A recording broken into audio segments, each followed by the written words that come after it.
साई बाबा ना शुणिले सतेज परी मनरे चमक और आत्मा शांति भरी आसे।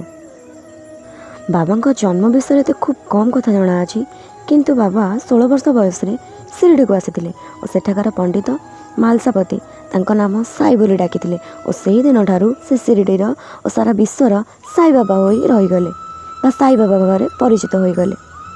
तांकर चमत्कार विषय कौन बा कहबा, काहाको बा न जना, बास गोटे चमत्कार आज जानिबा आमे। सबु काम ही तांकर चमत्कार ही चमत्कार। साई बाबा तांको द्वारका माई कुटीरे सब बेले दीप जालुथिले। थरे दीप दोकानी दीप देवाक तांको मना करदेला। से सेठारू चली आसिले, आसिकी दीपटाକୁ पानी जलाइले और यही कथाटी तांकर चमत्कार भाव में सारिआडे खेलीगला। दुकानी जितेबाला एक कथा जानिला चमत्कार विषय से बहुत अनुताप कला। कहीं से बाबा को दीप पाई तेल देलानी, कारण से बाबा ठारू दीप पाई तेल पाई पैसा मागी पार नथिला कि बाबा को से सेमती मध्य तेल ही बिक्री कर पार नथिला।